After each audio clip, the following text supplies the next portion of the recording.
and today we got to play Trismegistus, the Ultimate Formula. So this was produced by Board and Dice Games, but before we get into it, don't forget to hit that subscribe button and the notification bell because board games are awesome, and that's what we do here at Legends of Nirvana. Now, this game here is actually done by the designers for Tzolk'in, which A designer from Tzolk'in, which is one of my favorite games, and so I was excited to get this to the table. So, Randy, can you tell us more about this particular game? Yes, Trismegistus was released in 2019. It has a Board Game Geek rating of 7.6 and a Board Game Geek rank of 696.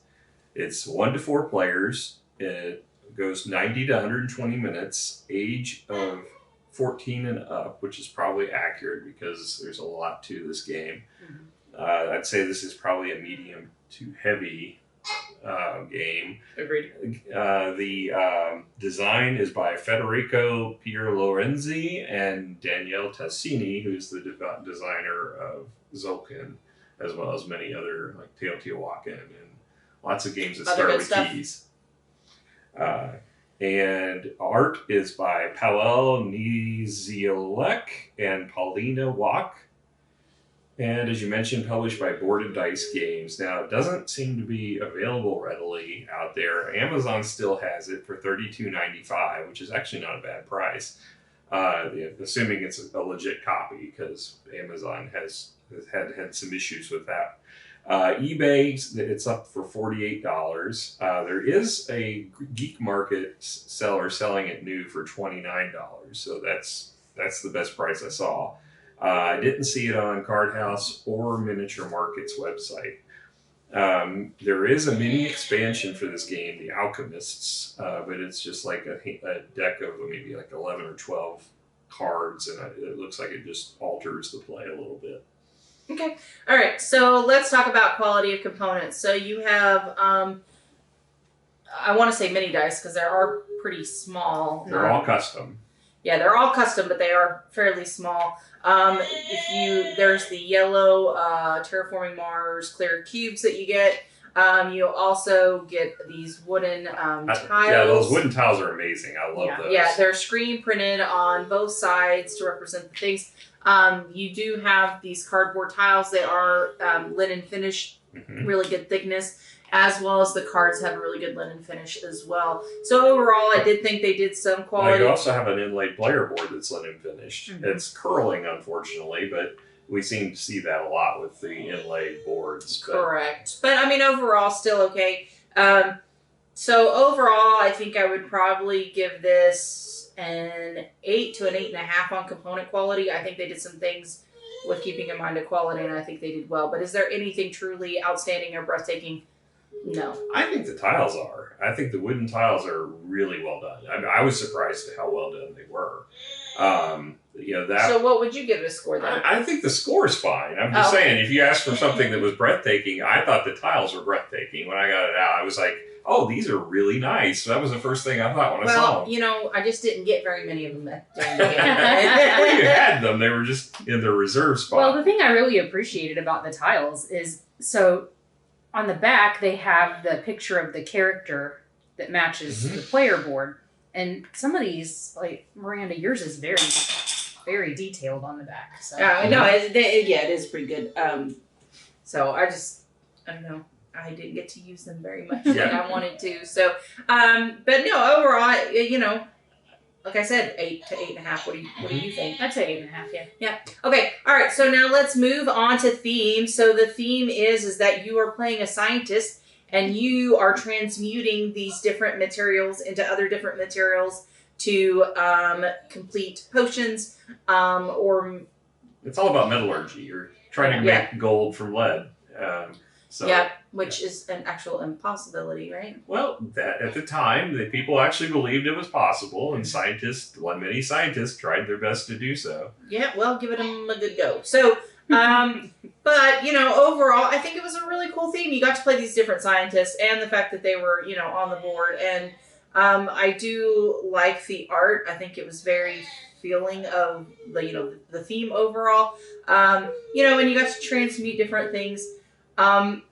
I will say the symbology for this one, I know has a place, but for me it was really hard to connect to the symbology. The symbols just didn't. When you have a hard time dealing with the symbols, it can make the gameplay a little bit harder. So I understand why they use thematically; it makes sense. But at the same time, it's like, hey, can you grab me the 2-4 connected and the and the person with the horn hat and like the circle with the the symbol for male, Yes. which is I don't even know what metal that's supposed to represent. It's Mercury, I think. No, but I was like the circle No, with Mercury's the the little demon-looking one. Oh well, see, Yeah. exactly, But exactly. but that is the symbol for Mercury. So I mean, those are legitimate symbols. It's just it is cryptic, especially.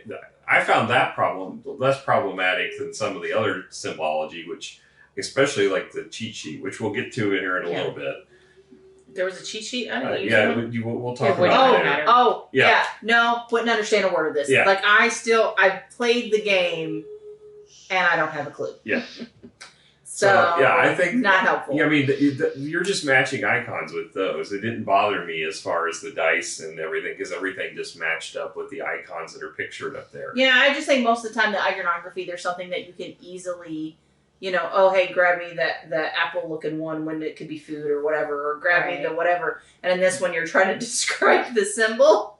I don't know. It breaks you out of theme a little bit, I guess. I don't know. But overall, though, I still think the theme was, pretty great, pretty consistent. I do think it was integral in the gameplay. So I think I'd probably give this an 8 on theme. What are your guys' thoughts?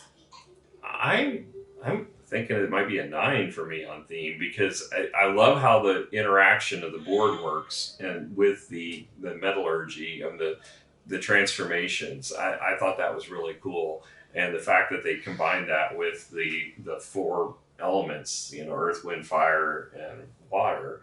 I thought it felt very thematic as far as what the metallurgists would have been, trying to accomplish back then. And I'm not exactly sure what the essence icons were. That's the only thing that really I didn't understand. But or the chameleon. I mean, it makes sense from functionality why it's a chameleon, but were they experimenting on chameleons? I don't know. What about you? What are your thoughts? What are your scores? Yeah, I also would give it an 8 just for the symbology element not totally making sense to me. But you could, like you said, you could recognize the symbols from one thing to another, but understanding why they were the way they were. When you play so many games like this, to get symbols that aren't familiar, it adds an unnecessary complexity to the game. Right. Is what I'm feeling. But it does make sense, as far as theme goes, but still, it just detracted from the game when I'm trying to figure out what the heck. Like gold is a circle with a dot in them. Whatever.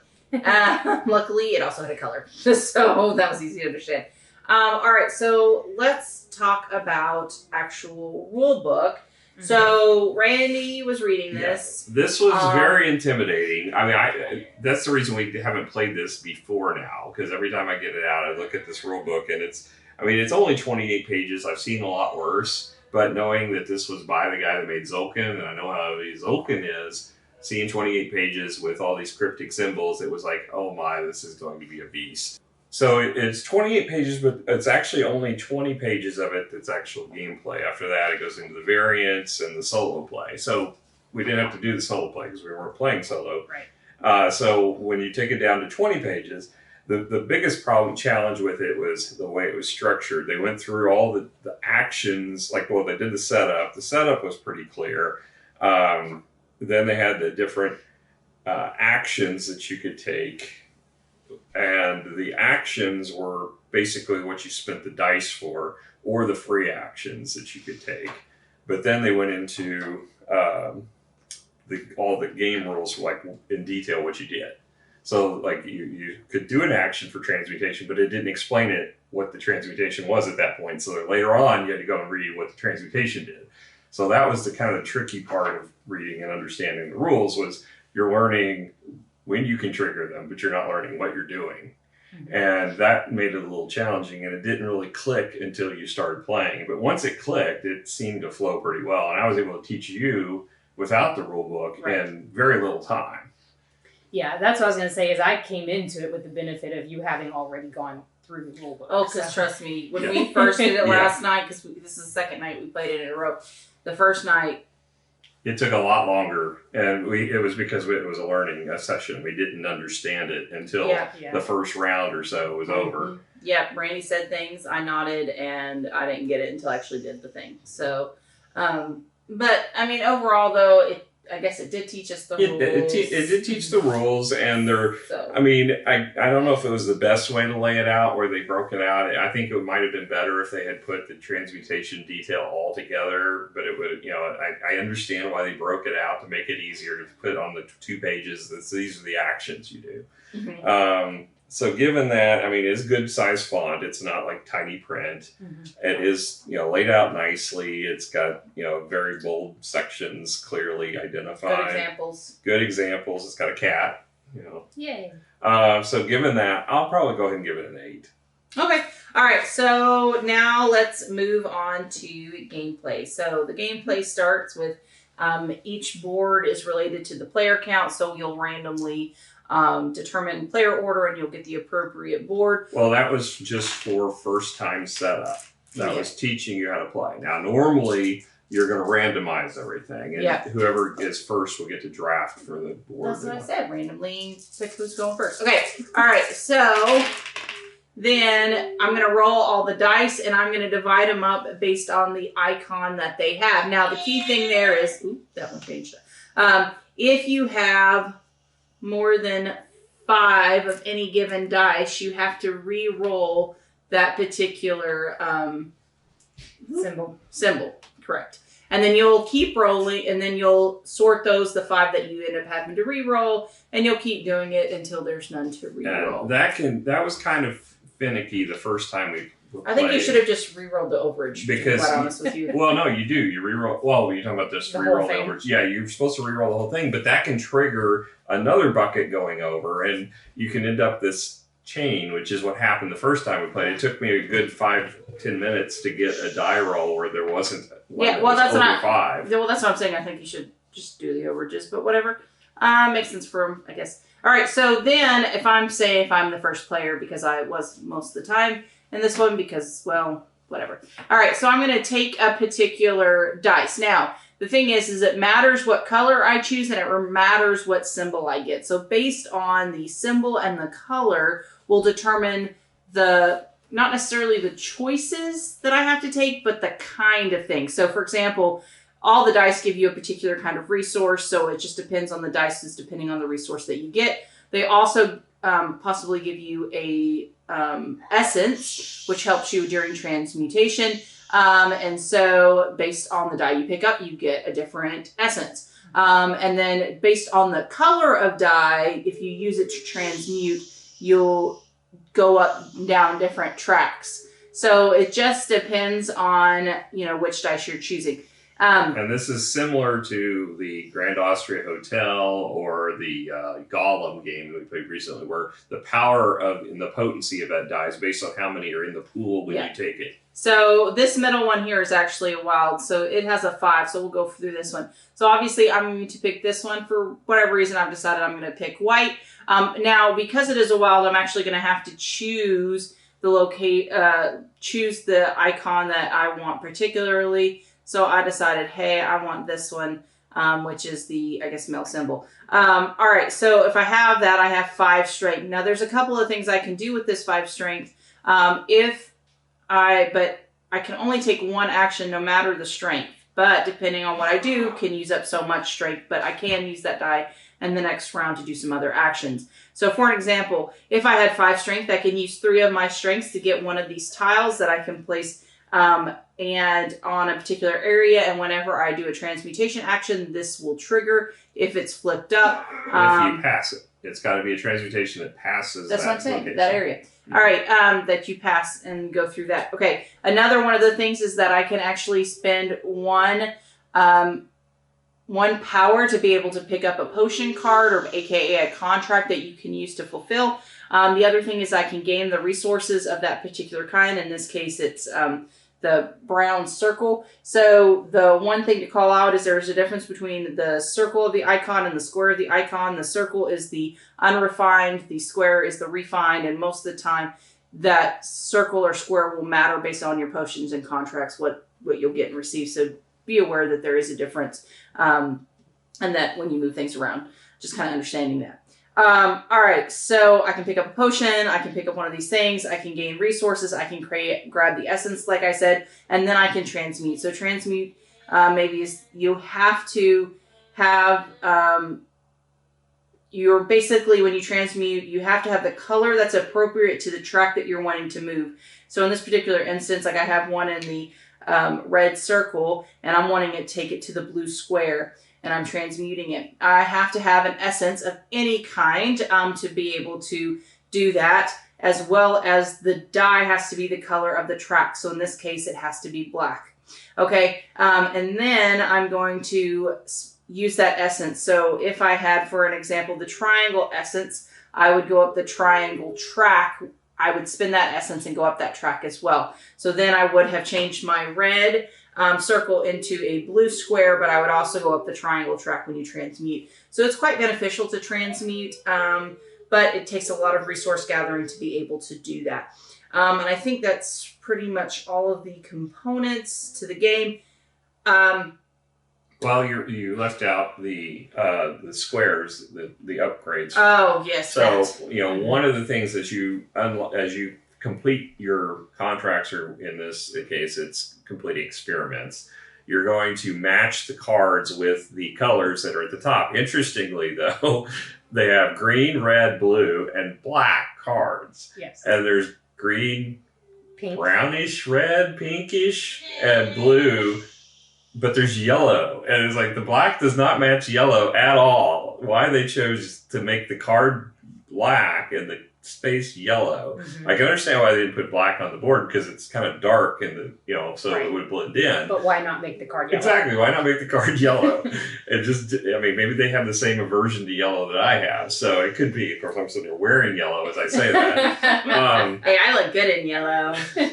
So yeah, it didn't make much sense to me. But unlocking these, whenever you play the card, you can unlock one of the tiles, which then you can play into what they call the Philosopher's Stone in the middle, and you can arrange it. When you complete a row or a column, you get perks for that. Not to mention the tile itself has a perk on it that you can trigger one time per game. So it's really a beneficial thing, and you can only unlock one by completing a contract in each category. But you can also unlock by paying gold for them, but it increases cost. The first one's 1, and then it goes up 2, 3, and 4. So you can only unlock one from each category by contract and one by gold payment. Mm-hmm. And there's only 7 spots, so you can't possibly unlock all 8 of them. So I thought that was a real interesting mechanism. And as you remove them, they give you a discount on future potions. Which is something we kept forgetting. Yes. That was super important.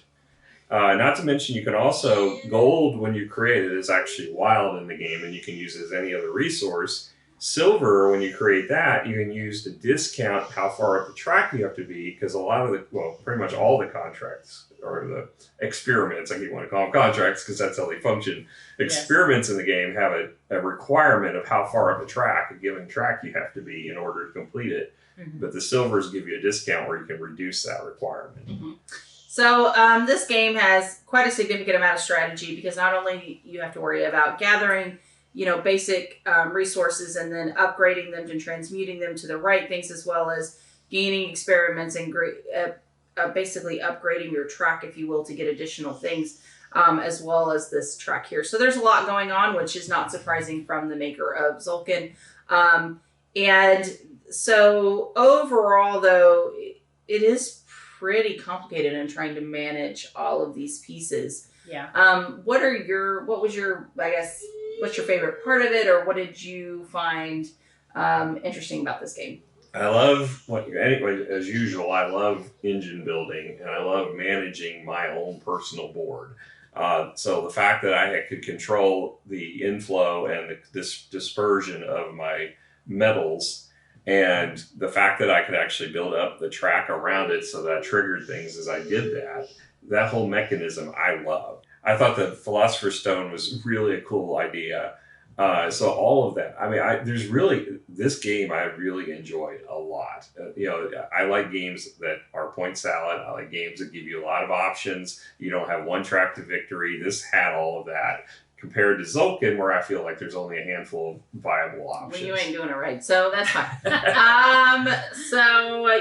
What are your thoughts? What did you find the most interesting, or did you have anything that you struggled with, or? Yeah, I also really like being able to manage my own board and kind of narrow my focus. I like games where I can focus on just a small part of it.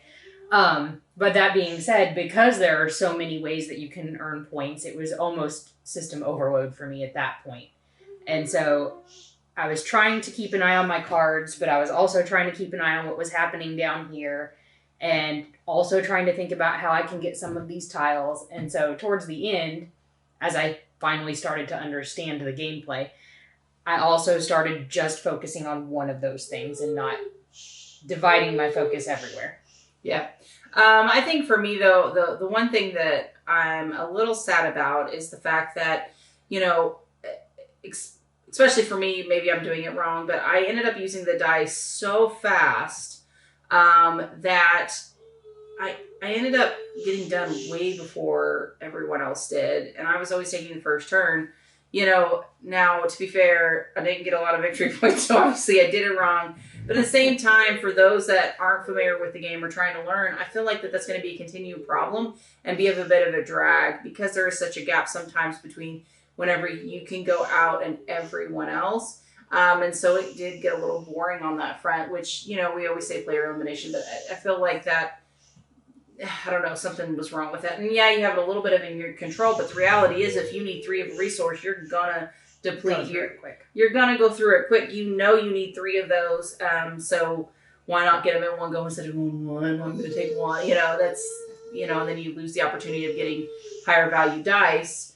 Because that's the thing is, as you draft dice, right, things become less powerful, and so it's like it almost behooves you. Well, I need 5 of this resource anyway. I'm going to drop it so I can hopefully get something that's a little bit higher and not have to use around for it. But that didn't end up paying off. So trying to figure out that balance. So, but that's what kind of thing bugged me, is the gap in between when I ended in the next round. Kind of bummed me out. My ATD kicked in bad. The only thing that can alleviate that a little bit is you have your lightning pieces where you can kind of shadow what somebody else is doing or act off of what their move was. Well, and I thought that was a clever mechanism too, that you could react to other players on their turn. I thought that was clever in this one because, again, I don't like games where they give you that ability, but it's equal to or more powerful than your turn action. Like we saw in, was it Tiny Epic Galaxies? You had that same mechanism, but you could actually get more benefit out of another player's turn than that player does. In this case, you get a little bit of ability, but it's not nearly as powerful as what the player's turn is. I like it when it's that way, but it still keeps you active. Even if you burn through all your dice and you're still out, you can still have those reaction tokens to play on and take actions. So I didn't think it was totally that you were isolated afterward, but I can understand your point because you did burn through your dice super fast. Yeah. And you did have a lot more downtime than the rest of us as a result. So, all right, we got to talk about scores. Yeah. Randy. I really enjoyed this way more than I enjoyed Tzolk'in. I know you love Tzolk'in. I think this one was a 9 for me. Oh, you really like it. I did. I like the engine of this a lot. And I'm kind of sad that I left it on the shelf for this long because I didn't know it was going to be... I assumed it was going to be similar to Tzolk'in, and I was I was going to be sad. But this one makes me very happy. Now I really am going to enjoy it. It reminds me more of Gollum than Tzolk'in by far. And I like Gollum a lot. So, I like the style of this gameplay a lot. Okay, what about you? What's your score? What are you thinking? I was going to say maybe about an 8, 8.5. I liked it a lot, too. And I think that there's a lot of room for it to grow on me now that I fully understand how to transmute things. It took me the whole game to figure that out. But, I could have benefited from a 4th round, honestly, too. But I liked it, yeah. I would not have complained about a 4th round. I feel like 4th round would have been a good thing. Well, and I think that's actually a sign of a good game is when you want it to continue. I mean, you get to the end and it's like, why did it stop? I still want more time with my engine. But you only get 9 dice, man. That's like nothing. Yeah, but it's nothing when you burn through them in one action. But I was able to keep my dice active for multiple actions. Yeah, but I needed the things. Like, and I didn't see no point in wasting it. I needed 3 of the one thing, so why not just get the 3 of the one thing? And I think maybe it's as I focused on making sure I could get my last potion. Yeah. Mm-hmm. Instead of, and that may be the thing is if you're just targeting your last potion or whatever. Honestly, I did not see this as an engine builder. I don't. But then again, at the same time, I'm looking at your board and you're talking about that. I'm like, oh, I guess maybe if you built these down below and you did maybe some other things, maybe you could consider, but I don't actually consider this an engine builder. There's not enough build to it. I mean, yeah, you're getting these, but that's it. That's the only thing I would see this as an engine builder. But that is a significant portion of my engine. I mean, I got a lot of stuff off of mine. It really depends on what your tile has on it, honestly. Yeah. Yeah, well, and I think the thing is I also didn't realize until halfway through that you got something when you bought it. Yeah.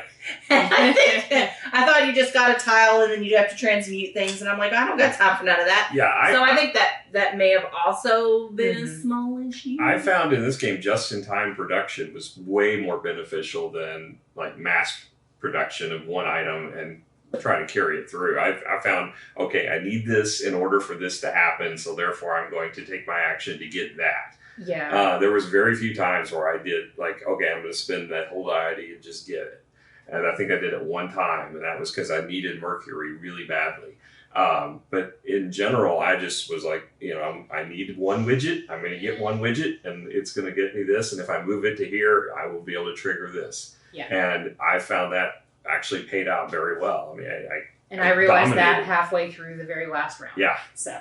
Yeah, so I mean, I think there might be something, like you said, I think there's something there that maybe I didn't fully understand the first 2 gameplays because, well, there is that. So for me, though, it's really hard for me to give a score because I felt maybe, even though I played it twice, I think I must have missed something because you like it an awful lot. And I mean, it was okay. It was fine. But I would be giving this more of a 7. And so I think maybe with another playthrough, it might be better because maybe I just didn't see it for what it is, which is really weird, so, but this is not Tzolk'in by any stretch of the imagination. So maybe you just came into it with the wrong expectation then. No, because I didn't expect Tzolk'in because that's very unique in the timing mechanism and things like that. But, and the thing is I experienced the same thing with Gollum, because you mentioned that it reminds you a lot of Gollum. I didn't love that game either. And so, and it might be just this whole draft power thing, because that, you want to end up in a rush because you want to get higher power items. But then if you're talking about piecemealing, then maybe not. I don't know. It's not clicking with me. Well, I think it's funny that you said it's not Tzolk'in, or I said it's not Tzolk'in. And I have no basis for comparison on that. And it's not that I hate Tzolk'in. It's just I got spoiled on me because we have some friends who found there's 3 winning strategies in Tzolk'in, and it's like you start to play and you think you're doing something unique, and they say, "Oh, you're playing the corn strategy," or "Oh, you're playing the building strategy," and it's like, "No, I'm just playing my board, and I think I'm doing something unique." Well, no. See, here's the thing. The thing is though, I actually enjoy playing with them because I actually like beating them every once in 20 games. But that's not like the fact that I can do it. No, but I like the game. I like Tzolk'in because of the timing mechanism. It is so unique. Mm-hmm. But with this one, again, I don't know. It just didn't call to me. And maybe I feel like I must have missed something because you're talking about engine building, and I'm like, what are you talking about? And I think I just maybe playing it again with maybe some new eyesight, but I just don't like the lapse in time. And maybe that's the thing, is maybe I got disassociated because I kept experiencing those big gaps of not being able to do much. So it may be part of it. All right, guys. Well, thank you so much for joining us. We had a blast tonight. I love hanging out with some friends. So hopefully you'll come hang out with us again too. Bye. Bye.